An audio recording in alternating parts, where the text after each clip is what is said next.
What if I told you that the biggest shifts in my life actually came from doing less, not more? When I finally gave myself permission to relax and be playful, the things that I had been forcing and working so hard towards finally came in.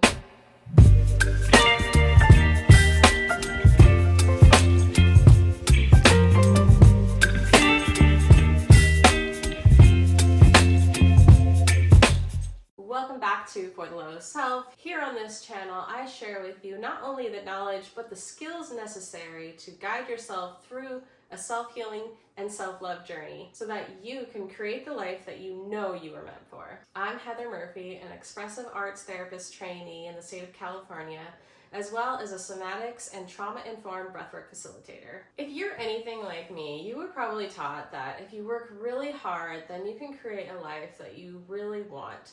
If you go to school, if you do this, if you do that, if you just don't be lazy, then you can have whatever it is that you want. And that's really just not true. And I think more and more people are starting to realize that. For me, I always thought that if I just stayed really busy and kept pushing towards what I want, then I would finally seek the success that I want. I always struggled to just let myself rest or be playful. Even though I went to school to be an artist and I was in the fine arts department, I still found it really challenging to just let myself be playful. It was all about producing work and producing the best work in my experience. I always felt like I was chasing and trying to reach this idea of success, but I never really felt it, even though I was probably honestly achieving things along the way. Basically, I was perpetually in survival mode, and I think this is a cultural condition that many of us experience. And honestly, at times, I still battle with it. I think becoming a mom, and of course, I understand my situation was very special because I was able to stay at home with my daughter, so I was able to experiment with slowing down. It was the first time that I was actually forced to slow down in many ways. And even though being a new mom is a lot of hard work, a lot of sleepless nights, there were so many quiet, soft, slow moments where I just had to slow down and observe things with her. It was honestly the most beautiful experience. And this honestly took a lot of surrender and noticing how dysregulated I felt just about slowing down and smelling the roses. So it was hard because I was fully depending on my husband to be the provider. And that was really dysregulating for me. I was constantly worried and felt like I should be trying harder, doing more, finding a job, and maybe putting her in daycare. So I really started to focus on obviously self-care, taking those moments to just feel good, even in the difficult moments, just taking a breath. But I also just really allowed myself to enjoy things, enjoy cooking, enjoy smelling the roses, enjoy whatever I could, just finding joy everywhere in life as much as I could. And I think sometimes that comes easy and sometimes it doesn't when you have a new baby. But slowly what started to happen was that more and more was going my way. Opportunities, I decided to go back to school and I was able to find childcare, which was really actually quite difficult in the small town that I live in. And I was making new friends, and eventually we bought a house, and just things really started to happen. And this didn't happen overnight. It took work. There were definitely times where I kind of fell off, I'll say. One of the greatest things that really was in my after picture was that we finally, bought our dream home, and that's been an up and down journey because of the type of place that we wanted. It was going to require a lot of work. We're still working on it, hence the plates on this. Still got to put that on there, but it's been such a journey to be able to have this beautiful property in a desirable location, and then not only all the external things, having this really precious family dynamic that I could have never even asked, I could have never even hoped for the level of family connection that I feel like I have with my husband and my daughter.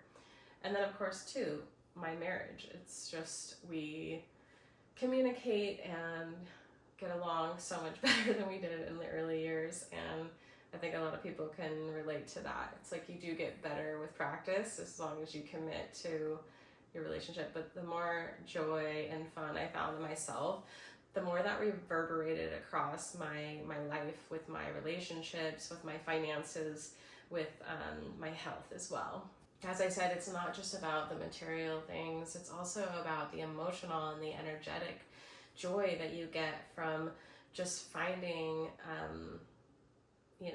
these things that allow you to just relax and enjoy life. We're only here for such a small window of time, so how can you be more creative? How can you have more fun? How can you have more rest? I'm not saying don't do anything and just be all in that state, but how can you do the things that you do with more joy, with more love, with more care? One of the big reasons that this approach works with manifesting by doing less is because you're getting into a state of authenticity and intuition. When you allow yourself to be more playful and relaxed, we get out of that survival mode and we can allow ourselves to be more in a flow state. This allows us to be in a more magnetic state. We can feel each other, the universe can feel us, God can feel us, and so when we allow ourselves to get more in that flow state by playing, by relaxing, by being creative, things just start to magnetize toward us. You know, when you meet somebody that you're just like, they just like have an energy about them. Well, that's what happens to you when you start to allow yourself to be more playful and stop being in survival and hustle mode. Part of this is, like I said, making sure that you're authentically aligned, listening to your intuition. That is all the light work, but on the other side of that is that we're human and we have dark feelings sometimes, so we have to learn to integrate and embody those. We have to allow ourselves to hold them, to feel them, and to transmute them so that we can step into our strengths. And then from there, we can step into this loving action where everything that we do is full of love, play, and creativity instead of pushing and controlling. Manifesting your dream life isn't about forcing and doing more. It's about being more, expanding your capacity, being the energetic force field that attracts everything that it is that you want. So if you feel like you've been grinding and pushing and hustling, please let my story be the proof that you need, that you don't need to be miserable to create the life that you truly want, the life that you feel you are meant for. You just need to align with who you truly are and give your body the safety to receive, to allow yourself to step into flow, creativity, and relaxation. Okay, so I hope you enjoyed this video and that you're starting to realize that it's not about doing and hustling and forcing.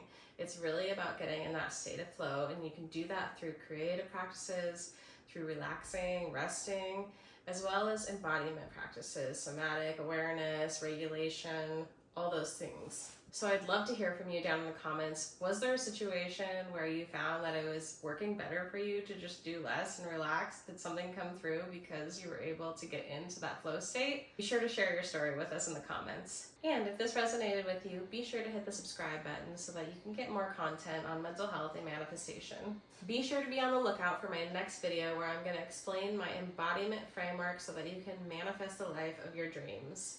I hope you have a beautiful day, and we'll catch you in the next video.